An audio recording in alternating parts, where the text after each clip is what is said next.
चमत्कार भएको छ धरानमा? चमत्कार त हुँदैन, जस काम चाहिँ भइराखेको छ। काम गरेन भनेर धेरै गुनासो आउन थाल्यो, किन, के कारण? काम नगरेर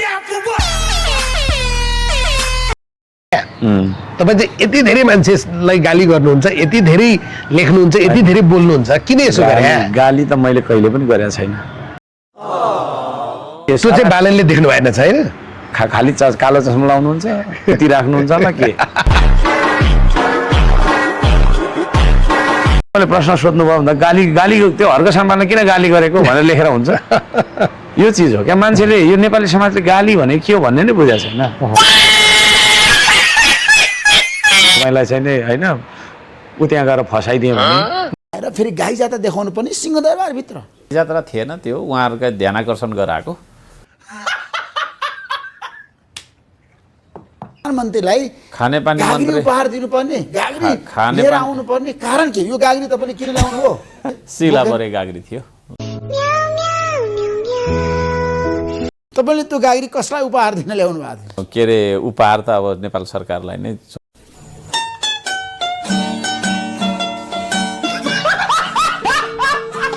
उहाँहरूले पछिल्लो समय तपाईँको क्रेज किन घट्यो?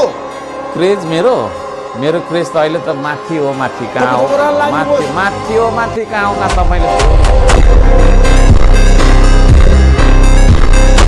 मैले चाहिँ नि के गर्दैछु धरानमा, तर तपाईँ हेर्नुहुन्न आफ्नै टिभीमा। गाग्री बोकेर जानु भनेको विरोध होइन? कहाँ हो त त्यो? रित्तो गाग्री बोकेर जाँदाखेरि विरोध हुन्छ भनेर कहाँ लेखेको छ? कुन चाहिँ कानुनको डेफिनेसनमा लेखेको? साम्पाङ आज कोहीसँग डराउँदैन नि, किन थाहा छ? कोहीसँग डराउँदैन, प्रधानमन्त्रीमै डराउँदैन। केपी शर्मा ओली छ देशको प्रधानमन्त्री। च्यालेन्जै दिन्छु म, जसलाई पनि च्यालेन्जै दिन्छु, किनभने म इमान्दार छु नि त। अब पार्टीको झन्डा राख्यो भने चाहिँ देशको झन्डाको माया नलाग्ने रहेछ।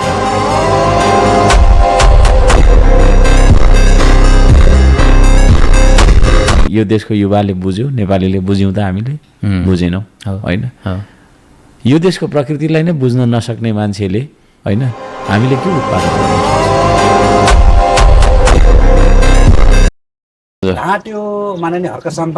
मैले जीवनमा एकजना मान्छे यस्तो छ संसारमा जसले जान्न जान्दैन, त्यो चाहिँ म हो।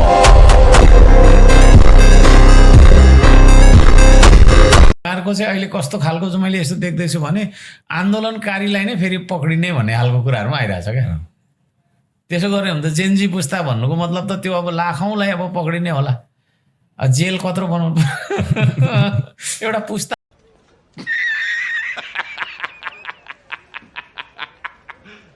अल द वे यहाँदेखि तपाईँको चाहिँ काठमाडौँसम्म गए, बाटोमा कुनै गाडी भेटिएन। यति राम्रो काम चाहिँ गरिएको रहेछ कि मेरो अनुहार देख्ने बित्तिकै आर्मीले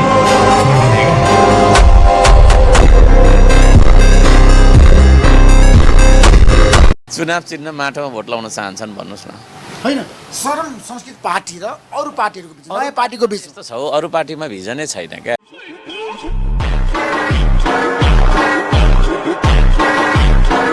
अब यता सुन्नु न, कसले कहाँ के बनाउँछ भनेर चियाएर हेर्न भ्याउँछु त म?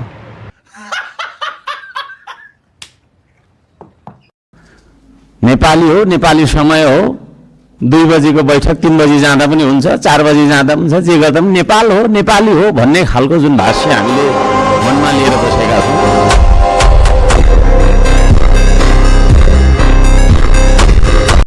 20 मिनट बोल्दा पनि हुने, 40 मिनट बोल्दा पनि हुने, प्रतिपक्षले अलि सानोले होइन 3 मिनटमा सकिहाल्नु पर्ने, 2 मिनटमा सक्नुपर्ने।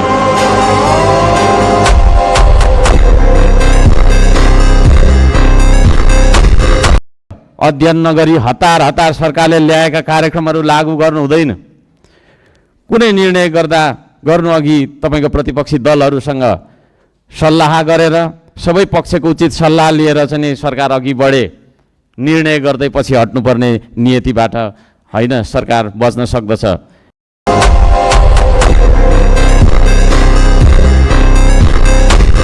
अहिले सरकारमा रहेका सम्पूर्ण मन्त्रीहरू, सांसदहरू, हामी सबैजना सबैको तपाईँको चाहिँ के अरे हाम्रो सम्पत्ति छानबिन हुनुपर्दछ। हामीबाट सुरु गर्नुपर्दछ त्यो चिज। किनभने हामी नियम कानुन बनाउने भने हामीबाटै त्यो कुरो लागू